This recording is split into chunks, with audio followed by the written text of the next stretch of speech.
Hi, good evening. It is 7 o'clock, not 5 o'clock. We're coming to you live from sunny, we're in northern Florida right now, driving to a show for myself here. But it's Thursday, and we're coming to you live as we do every Thursday with you, the members of the American Artist Professional League. Today, we have an absolute blast to have for you today. We have got a board member, another board member. She's brand new to the board. Her name is Jess Bell. She's a Jersey Shore artist.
John, I don't know if you can hear me, but I can't hear you.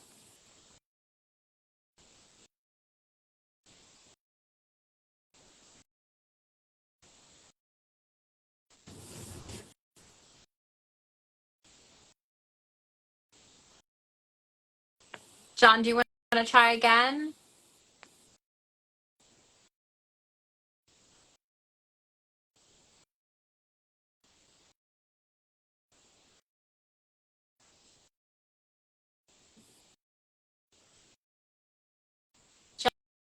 John, can you hear me?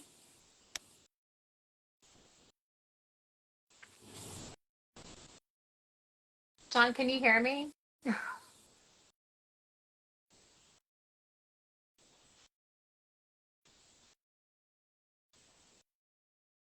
John, can you hear me? Oh.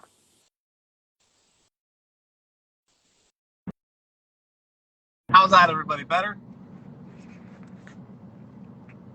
Art by Jess Bell left. We're going to figure this out, everybody. Thanks, everybody, for tuning in. Again, every Thursday we tune this in. So we're going to keep going here. I turned off my Bluetooth, so hopefully I can hear me. Let me know in the comments if you guys can now hear me now, so that we can make this happen. Anyway, we're going to talk with Jess Bell, so hopefully everybody can hear me. See if everybody coming in, waiting. Hi, everybody. Let me know in the comments there if you hear me, if there's audio, any sound. Oh, I hear we have sound. Awesome. Jess says she can hear me. Everybody can hear. Cool. Well, anyway, so let's do this intro one more time. Sorry, everybody. It's the magic of going on live here. So coming to you live. It's a different time. We usually do this at 5. We're doing this a special time today at 7. We try to work with you, the members of the American Artist Professional League, because this is for you, the members of the American Artist Professional League. And there is Jess. Hi, you can hear me? I can hear you now, yes. Yes. Hi. Woo! Success. So, if you can't see, I'm driving. Well, I'm actually not driving. My brother-in-law is driving here. We're on our way to Tampa, Florida. I'm doing an outdoor art show there at Mainsail. So when you said, hey, I can't do 5 o'clock today, is there any way we can change that? It's like, well, that's perfect, because I'm not anywhere but sitting in a truck driving to an art show. So this is great. That So, sounds great though. well, it's a lot of work, as you can kind of see a full truck packed up and ready to go. But that's okay. Enough Is about your me. show tomorrow? Today is about you, Jess. Okay. I was just giving an intro that nobody could hear, so I'm going to try to do this briefly again here, saying that we were Instagram friends because I love your work. I think you're one of the best seascape painters I've ever seen personally. Thank you. Well, that's just being honest. And I had said to Jess, everybody, hey, I think you would be a great fit for the American Honors Professional League. I think your work is great. I'd love to have you submit an application and join. And she submitted, and as I expected, everybody on the board, we voted yes, and Jess became a member. And I had said, kind of in just a casual conversation with Aki, our president, who I know she may not be listening into us now, but I know she's going to watch this later. And Aki, I'm going to get you on here so that you're on our interview series.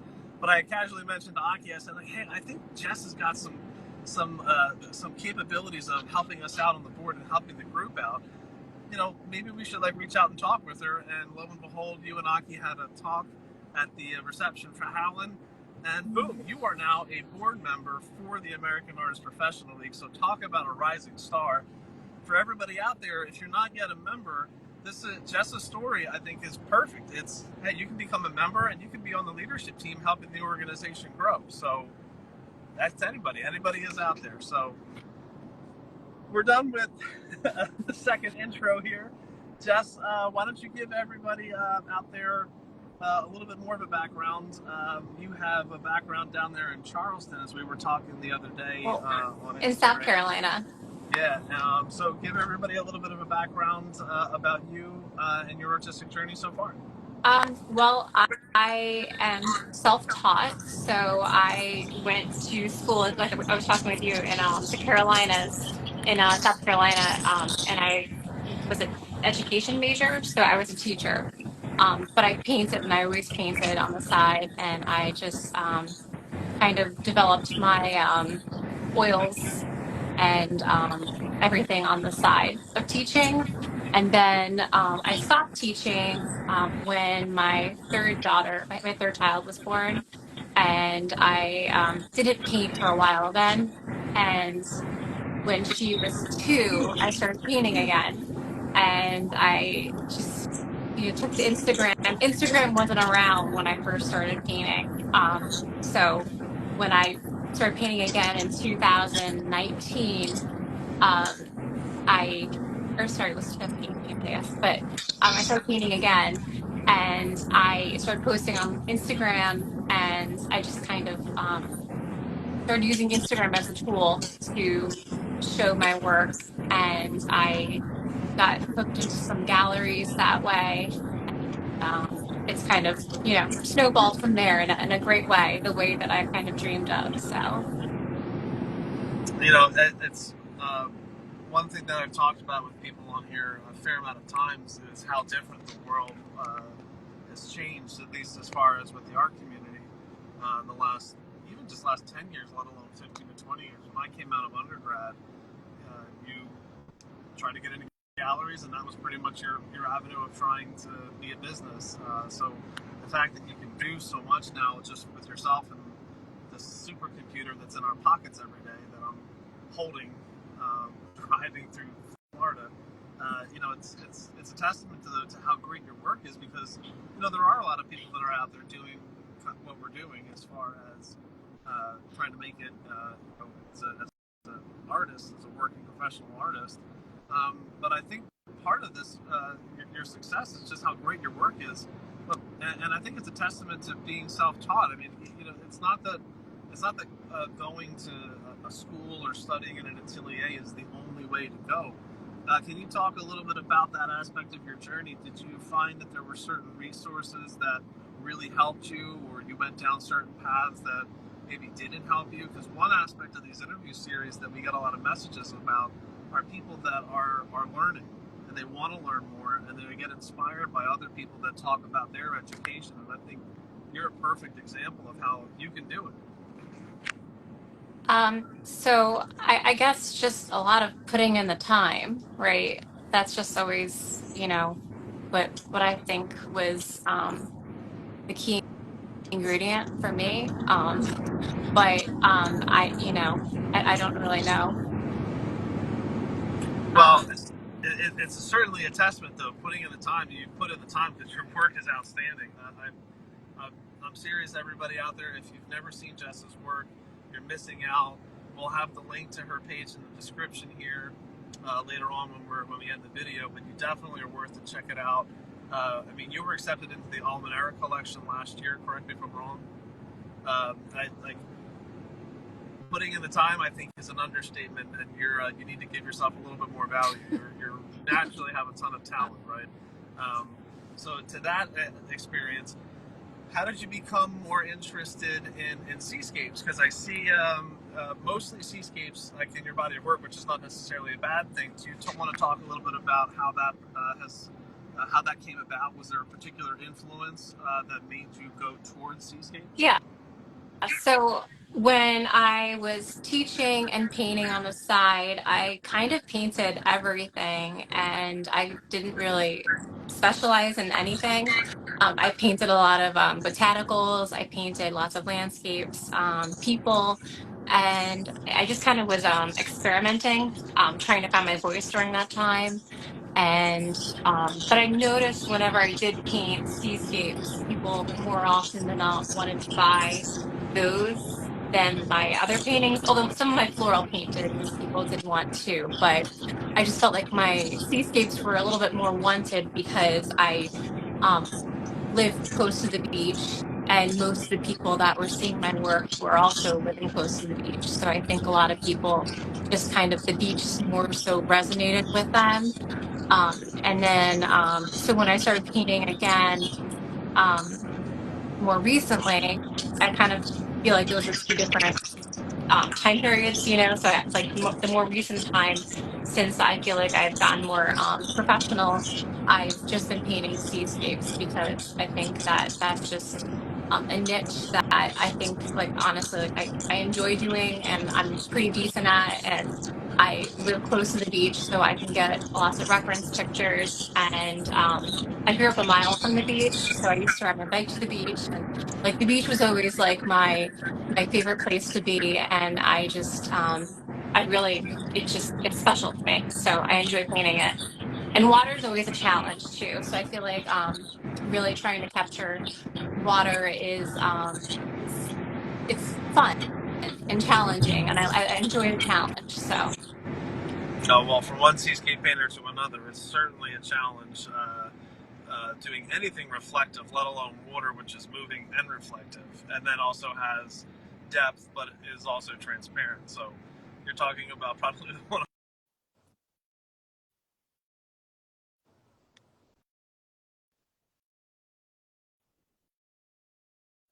your work that I see a lot in. There's a certain amount of like nostalgia looking aspects, just the way that they kind of feel, and I don't know if that's like accurate or not, but it sounds like maybe there's a little bit of that just based on you're talking about how it makes you feel. There's maybe a lot of happy memories tied to it. Is that kind of off base? that's all true. Yeah. Yeah. It's hard to not enjoy. It's hard to not enjoy the ocean. That's 100% true. Yeah. So, Yeah. all Yeah, we right. spent So, a lot of time there. wow, you're never gonna get another Philly guy that his dream was to move to the Jersey Shore, and I just went a little further south down Delaware, so it's all right. So kind of switching gears just a little bit, and kind of but continuing with the education aspect of everything. So you know you were a teacher. You've got three kids, which I have one, and I don't know how you added two more to that. So my hat is off to you. I like Thanks. 100%. I don't know how people have multiple kids. I'm like exhausted at the end of the day with one. So if I had a hat, my hat is off to you right now. Thanks. But you came back to art as so many people do as a second career, or like they've always had it on their back burner. They're just trying to figure out like how do I do this as a business, right? Mhm. What other artists of influence were there? Because I'm sure we all have something of influence, whether it's a genre, a time period, a place, a group of artists, a singular artist, whatever the case may be. What are some of the influences that you have that kept you going? Um, the influences, well, I mean, living by just pretty scenery always influences me. I just everywhere I go, I just always take pictures and just always want to paint everything. So I feel like that's just the nature, you know, just it's always influencing me. And just also wanting to be a good model for my kids, and just, you know, showing them that you can follow your dreams and do what you want to do in life. And that's something that definitely influences me to keep going. Yeah. So. And are there any like artists in particular that have been really inspiring to you? Like John Kensit was the seascape painter that was in the Jersey Shore. Though for me, it was somebody that I really admired of his work. I saw it at the Met years ago, and it just really clicked at me. Like, oh, this is a guy that painted Jersey Shore seascapes. Like, I can relate to that. That's really cool.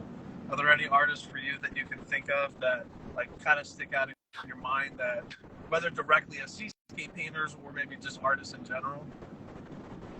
Um, so none that I would say that like stick out particularly to like mention, but I just think collectively that like the galleries always were inspirational, and like I always spent a lot of time walking through all the different, even like the local galleries, and just like the little beach towns, and they all had beautiful work, and I would always feel very inspired by their work. And I don't know. So it was never like a specific artist that I feel like was, you know, who influenced me to like do what I do, because most of the work was always a little bit different, and different levels.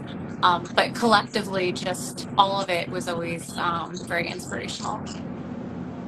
Go ahead. I mean, that's great. I mean, like sometimes I think having like one particular person or group or something like that can kind of bog you down, and that you just sort of get stuck into one particular thing, and sometimes that can be a bad thing. Sometimes it's not a bad thing per se, but you know, uh, just being inspired by everybody lets you open to a possibility, and that's, I mean, at least in my opinion, that's like the great part about creativity is just being open to the possibility of whatever may come as it comes.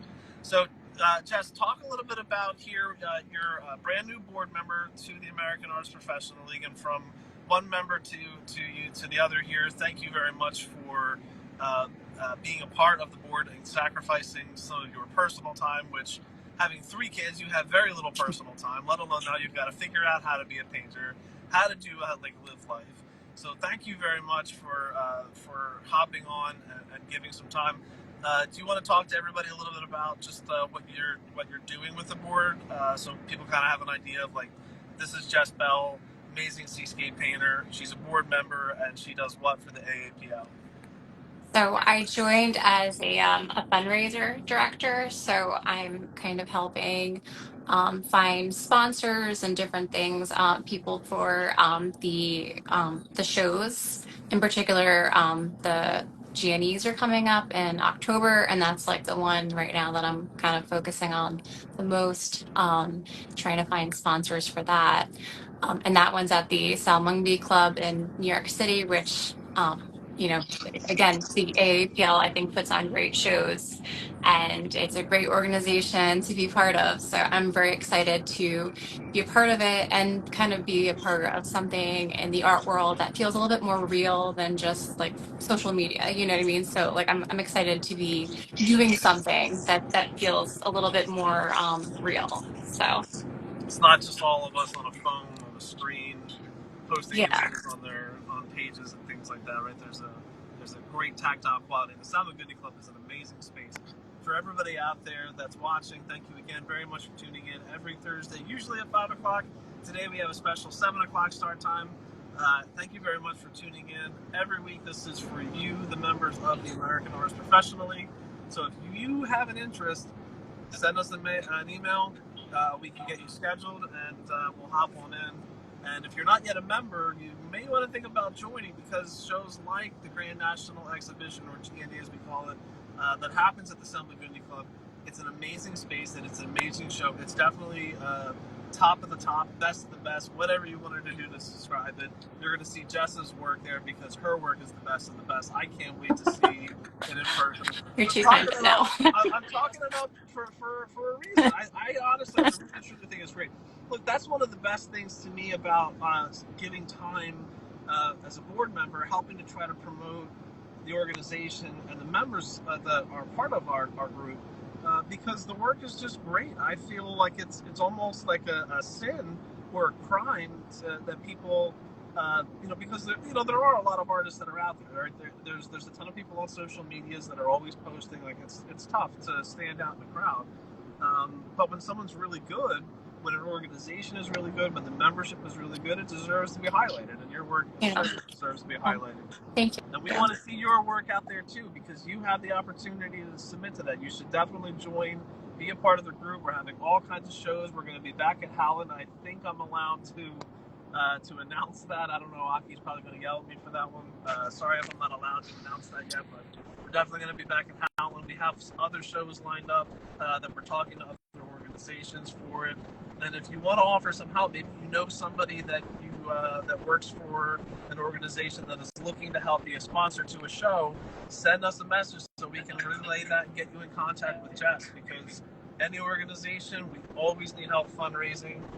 So if there's somebody out there that, hey, my spouse's friend is with an executive of Merck, I don't know, I'm just throwing out random possibilities, whatever. Send us a message so we can get you in touch with Jess, because nothing is for free, right? Every organization needs some kind of funding to help us grow. We want to grow. We want to help promote the members. And we're talking with you, Jess. So everybody out there, thank you again for tuning in. I'm seeing all the waves, all the hellos, all the comments. So, Jess, I asked a fun question to people, and I hope this isn't a question that stumps you, because it stumped a couple of people in the past. But I love listening to the responses to this. Okay. Imagine that language barriers are non-existent. Everybody can speak the same language or all languages, whatever. If there is one artist out there throughout all of our history that you can sit down and have a cup of coffee, a glass of wine, dinner, breakfast, you name it, whatever you want to do, is there one artist that you can look towards to say, I would love to sit down with them and just listen to them talk, have a great conversation? Anybody? I'm not stumped on this one. I actually do know who I'd want to talk to. I'd be very interested in talking to Mary Cassatt. Ah. She was like she was before her time, you Oh know. yeah. And I find her. I mean, obviously, I used to go to the Met a lot when I was younger, and recently I still go once in a while, but not as often. But the Met has a lot of her work, and she's just the way she paints, just motherhood and just I don't know. I just her work has always resonated with me. And I learned too that she actually became friends with some woman who was very wealthy in New York. And she kind of whispered in her ear what paintings to buy. And so this wealthy woman bought a lot of these paintings and ended up with like 200 paintings during that time period that she was alive.